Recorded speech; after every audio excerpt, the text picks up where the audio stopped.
Okay. For some reason, the gain was all the way up to 100%.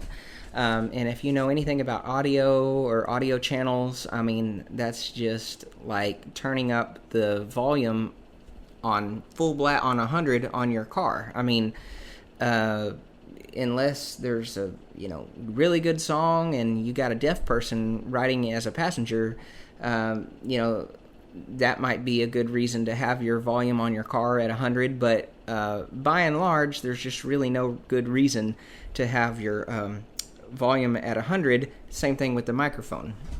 But anyways, that's neither here nor there. Okay, so on August 26th, Taylor Swift and Travis Kelce got engaged. Congratulations to them. Very happy for them both, and I wish them well.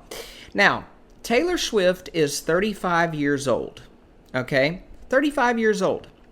She embodies the thing that I most dislike about present culture and just the message that we're telling our young girls. Taylor Swift embodies what is wrong with our present culture and what we're telling our young girls, in my opinion.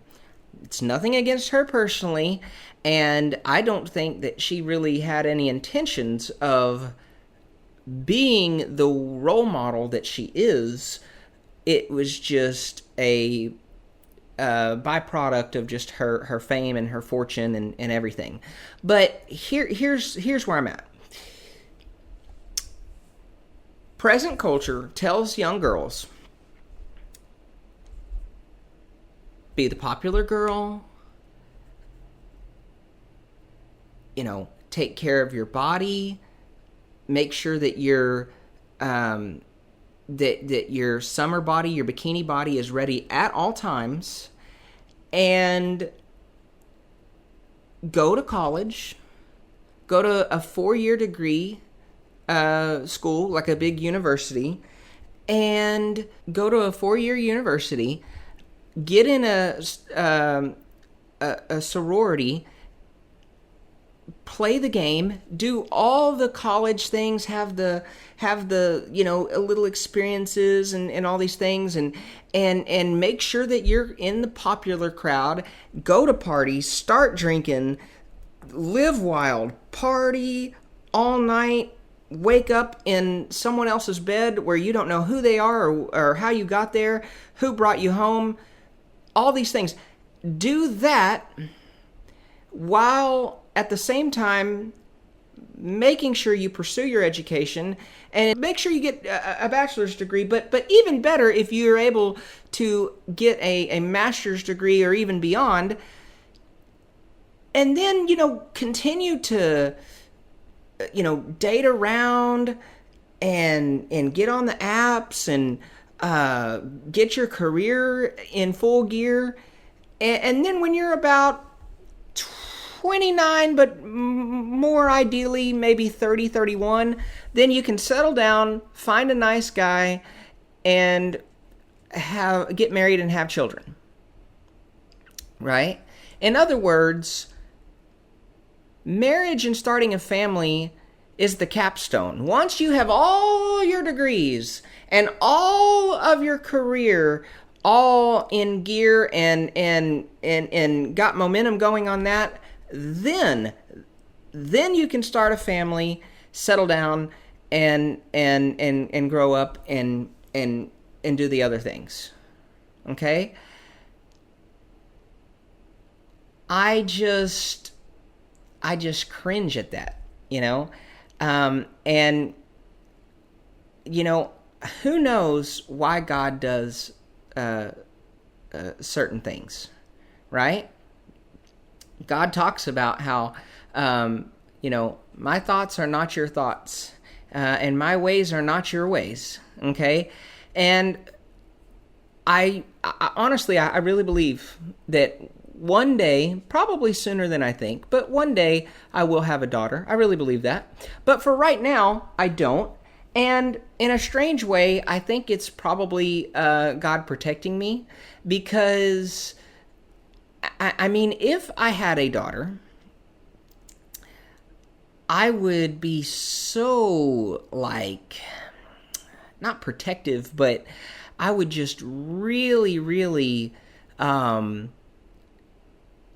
try to steer her away from the enticements of the world, because I just don't believe that making marriage and family the capstone is what we should be telling our kids. I just don't agree with that rhetoric. Okay? And I mean, look, I like to have fun. I like to enjoy my life and all these things. But I mean, not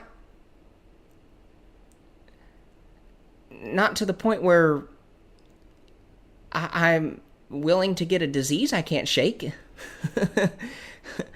I mean, I like going to parties. I go on pretty much every cruise ship. There's a party basically every night. I hit every one of them, and then when I get home from a 7-day cruise, I'm just like a zombie. I'm like, I can't wait to get in bed, right? So I like to have fun. I like to have parties. I like to make memories and go out with my friends and all these things. Okay?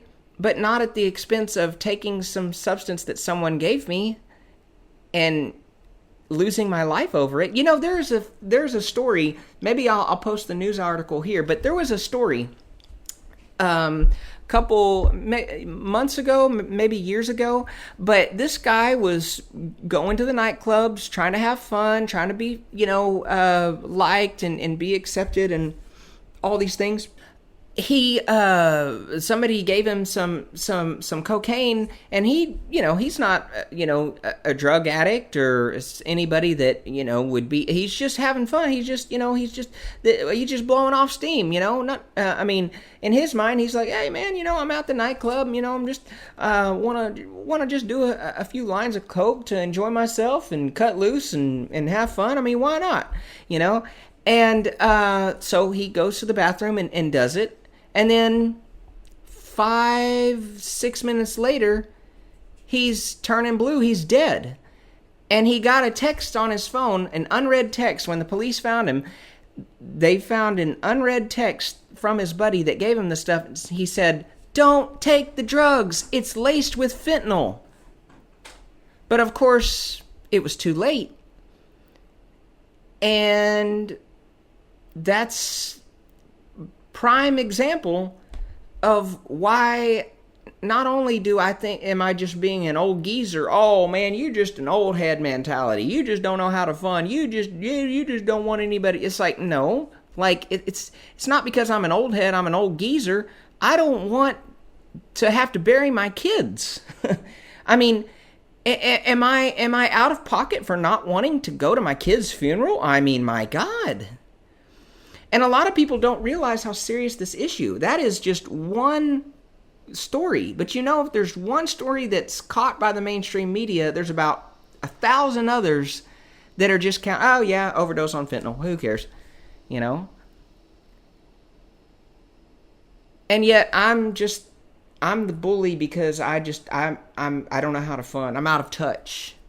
Oh, Dave, times are changing. You just want our young girls to just wear skirts all the way down to their ankles and cover their heads like the Muslims, and you just don't want anybody to have fun. Oh, you just don't agree with the drinking because you just never really liked drinking like that. But you just want to vilify and malign anybody that goes out and drinks and parties. No. Okay. If you want to have a drink or two while you're out with your girlfriends, go ahead. Go have fun. Okay? But doing it every night in college, it's self-destructive behavior. Period. End of story. Okay? So it's not that I just am just being a bully and just, trying to make sure that no one has fun in this world. Not even close. I want people to be successful. So You have the Capstone, which basically says once your career and your marriage is in full swing, then you can think about getting married. Then you can settle down with a guy. But do not, under any circumstances, skip your, quote, hoe phase. Because if you do, you'll constantly be wondering in the back of your mind, how many experiences could I have had? If you had to pick one position for the rest of your life, what would you pick? Doggy style. What the fuck? Doggy style. Why? I don't want to see your face. I don't. You don't want to see it? Sometimes they make weird faces, and I don't want to. I don't want any part in that. I don't. It's uncomfortable. Can we get like quick 360 maybe?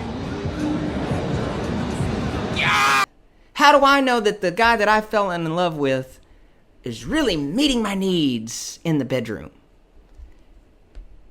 Right?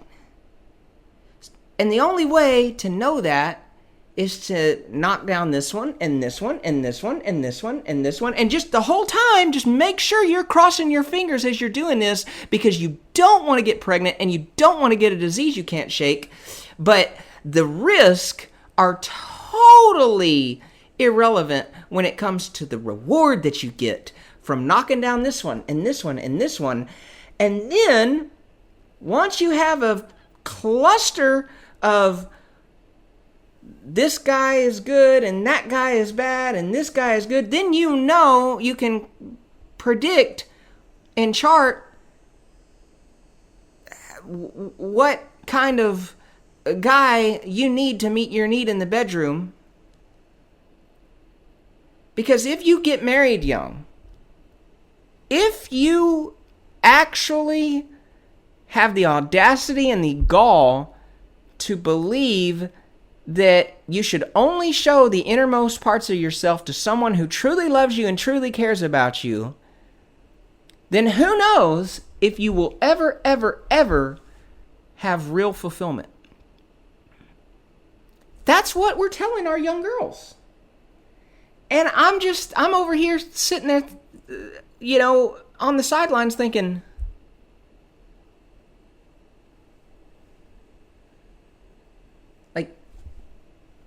y'all honestly think that's how that's really going to bring you peace, joy, love, and happiness? Now, nothing wrong with college degrees. Nothing wrong with master's degrees. Okay? I want to make that very, very, very clear. Okay?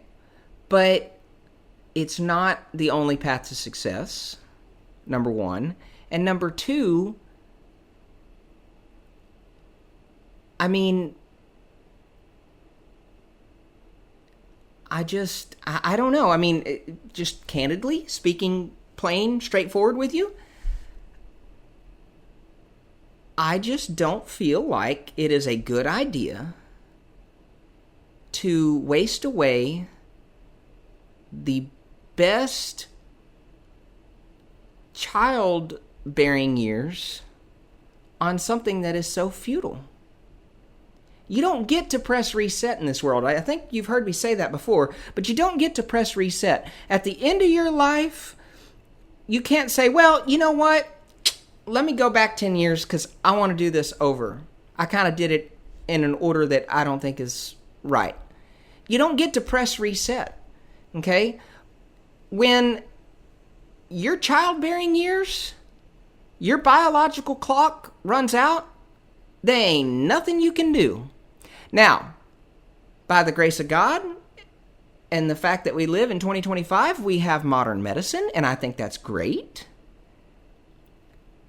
But you shouldn't put all your eggs in the basket of, if I have problems getting pregnant, I can probably go to a specialist and he can do something for me.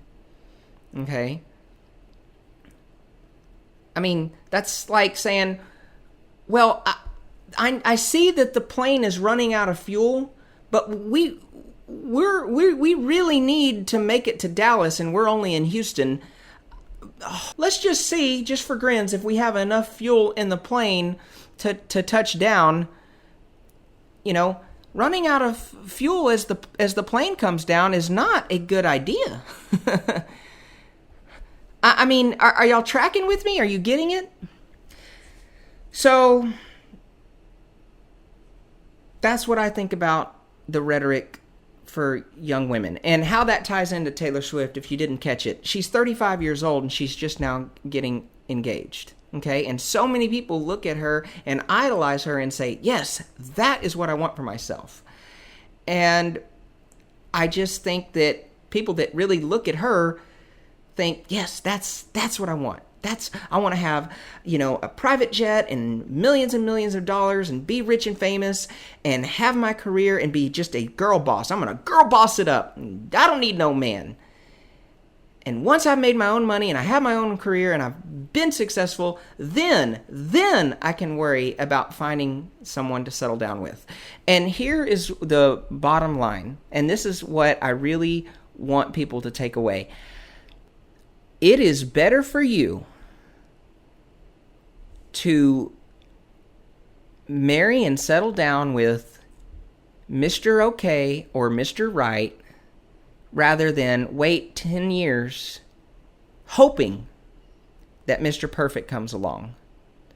I can tell you story after story, a book as thick and as big as a phone book of page after page after page of women especially, sometimes men, but women especially, who are 40 years old and just now getting married. And the reason is, oh, this guy's great and he's such a gentleman. He opens up the car door for me, but he's not 6'2". This guy's 6'2", but he still lives at home with his mom and he doesn't make a lot of money. And just page after page of women wanting every single box checked, waiting for Mr. Perfect, and they come up short every time. And I don't want to ruffle any feathers, but I do want to talk plain straightforward with you. If Mr. Perfect existed, I don't believe he does, but let's just say, if Mr. Perfect did exist, why would he want you as an imperfect being? I mean, seriously. I mean, I know that sounds mean, but honestly, why, if Mr. Perfect was out there, why would he want you? So, the bottom line is that, ladies, if you're listening, there's never going to be anyone out there that checks all the boxes, okay? I mean, and don't go for looks going either way, men or women, okay? Because, it takes a while, but,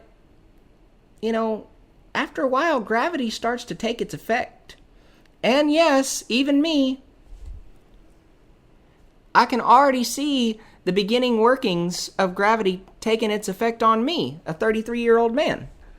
Okay? So, I mean, don't put all your eggs in the looks basket one way or the other. I'm not saying totally disregard looks. I mean, nobody wants to, be frightened, every time they wake up next to some, that's not really something that we should have to settle for, in my opinion. But we shouldn't be just putting all of our eggs in the looks basket, or any basket, okay? Does it have to be height? Or he has a beard that I like? Or he's got big, strong muscles? No. What about education? Because I know a lot of girls who, oh, well, he's a nice guy. And actually, he started his own company and he makes a lot of money, but he doesn't have a college degree. It's like, I mean, my God, folks, like, at a certain point, you've gotta be willing to accept that there will be some boxes that aren't checked, and that's okay. Okay? Do they love you? Do they take care of you? Do they treat you right? I mean, I don't know. I mean, it's something that kind of grinds my gears. Now, talked about how I think God's doing me a tremendous favor by me not having a girl right now, because I'm so fearful that the people at school, the people at, people that maybe don't believe what I believe will get around her, and just the temptation of it, maybe just mere temptation, no outside influence, just sheer temptation will tempt her and entice her into falling into what I just talked about. And I don't know, I would be so devastated and feel like a failure as a father if I started to see those things. So you're saying you don't want your daughter to have any sort of fun at all? I'm not saying that. What I am saying is that you can't let fun compromise your morality. Okay? Now, talked about girls. Men, I have so much I want to say. My God, you have no idea what's coming. Right? We talked about girls. Now let's go to the other side. Let's talk about the men. Guys, this world has corrupted and has defiled the word masculinity in ways I never thought possible. In the 1950s, let's take it back even further.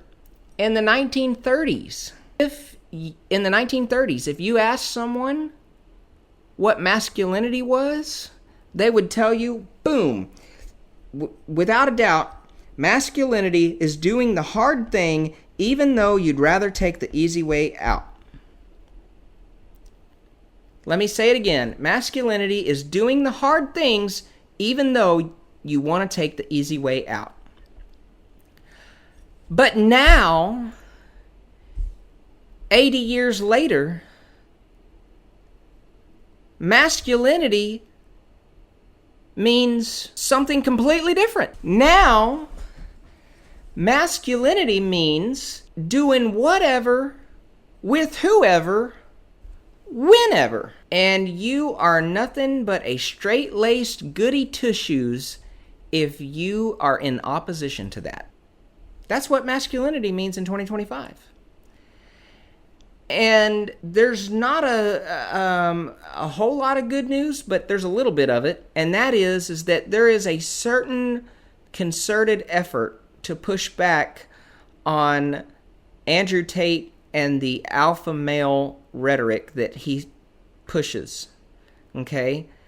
If Andrew Tate is your definition of masculine, then you have no idea what masculinity really is. You really don't. And you can sit here and debate me on that and say that I'm out of touch, I'm out of tune, or call me whatever questionable names you want to call me. I don't care.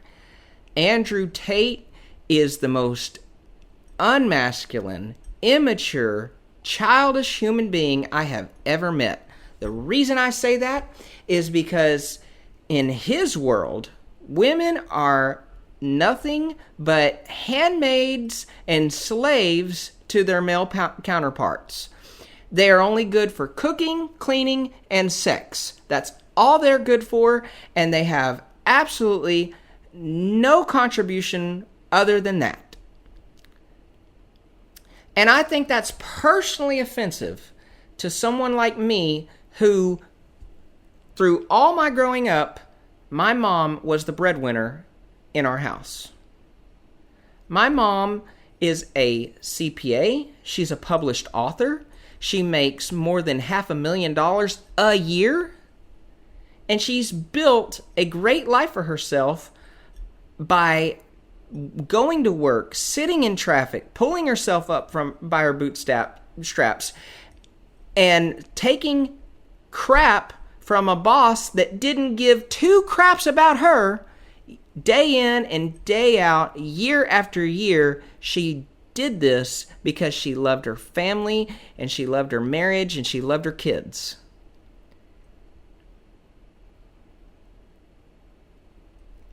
I just think it is absolutely deplorable that anyone would give this guy a platform. And yet, so many young men are buying into this. And I'll tell you right now, I will break my neck to make sure that Matthew and Joshua don't hear even 30 seconds of his rhetoric. Because it is totally deceptive. It is totally contrary and in opposition to the Bible, and totally diametrically opposed to everything that I stand for.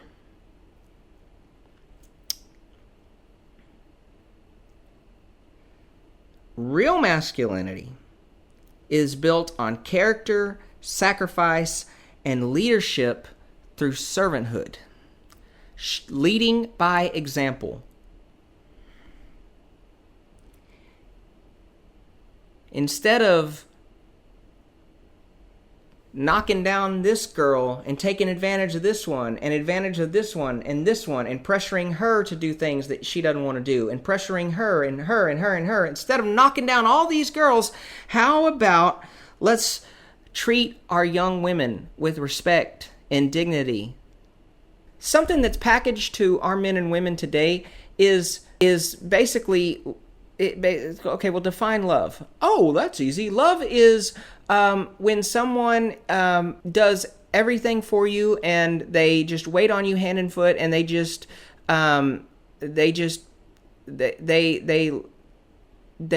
want to serve you and worship you and just adore you. Okay? That's not love. That is selfish lust. Okay? True love is self-denial, self-control. True love is pouring out every single ounce of energy and heartache and dignity, not for your own benefit, but for the benefit of someone else. But yet love somehow has been twisted into I'll know I'm in love when my life is a lot better and I'm being lifted up and I am getting everything that I want and I am having all my desires fulfilled. Then I'll be in love. No. Okay? Because love,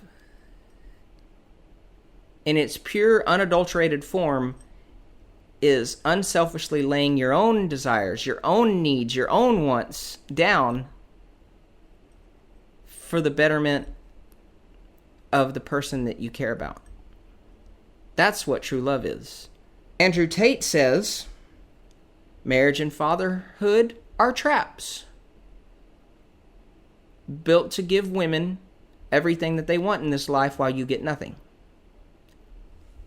Real manhood, real masculinity says they're not traps, they're opportunities for growth, and they are the most rewarding things that you could ever do in this life. Andrew Tate says that women are to be used for your own selfish gain. They're built to their sole purpose and reason for being on this earth is to please and serve a man. And men are to use them as notches on their belts. Real masculinity says they're to be treated with honor and care and chivalry. Andrew Tate says strength is shown by ruling the world with an iron fist, just completely controlling every facet of your life and making sure, come hell or high water, that everything that you want this life to bring you happens, and bulldoze whoever's in your way. Rule with an iron fist. Take control of your life, and don't ever, ever, ever endure or put up with anything that would cause you hardship. If this area of your life, if this relationship in your life it starts to cause you hardship, leave and go somewhere else, because this world is all about you. What can you do for your own selfish gain and your own happiness? That's what Andrew Tate says. But I'm saying that sometimes hardship is used to smooth off the rough edges that we all have. Sometimes the greatest thing that we can endure in this life is hardship. Blessed be the God and Father of our Lord Jesus Christ, which according to his abundant mercy hath begotten us, or given us birth again unto a living hope by the resurrection of Jesus Christ from the dead, to an inheritance incorruptible, undefiled, and that fadeth not away, reserved in heaven for you. You are kept by the power of God through faith until salvation to be revealed in the last time. Talking about hardships.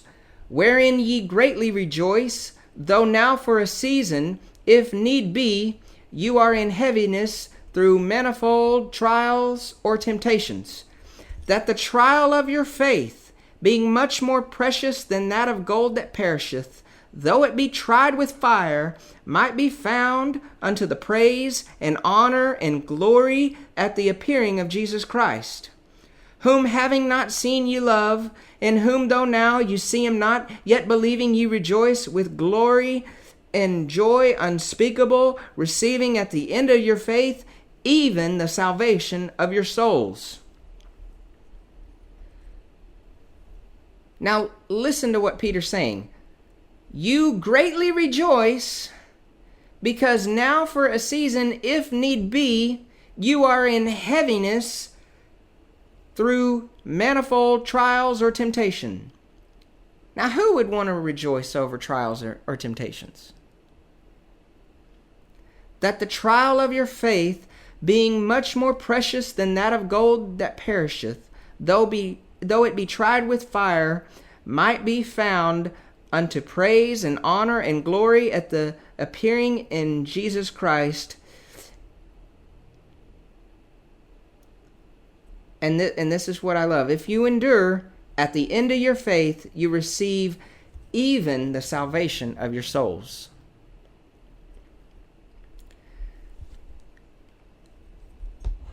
I don't think we should go around and hope that hardship comes our way. I really don't think that. I mean, God doesn't want that for his people. I really don't believe that. Okay? But I do think that hardship is used by God to polish and shave off the rough edges of our character. And it develops our faith. I mean, think about it. God knew that Abraham had faith. He knew that. But he wanted Abraham to show him that he had faith. So take your son, your only son, take him up to the mountain, and I want you to kill him with your own knife. By your own hand, kill your own son that you worked so hard and waited for so long for. God, I don't want to do that. That's going to cause me hardship. I don't want to have to endure that pain. You're asking me to do that? Like, yes, I'm asking you to do that. You know? And right at the last millisecond, God said, wait! Just wanted to make sure that you loved me and that you had faith that I was going to do what I said I was going to do. You know?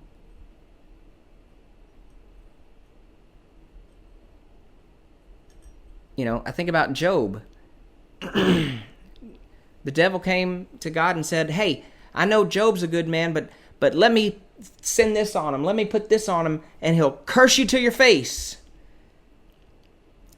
And he took away all of his stuff, but his health remained, and he still did not curse God.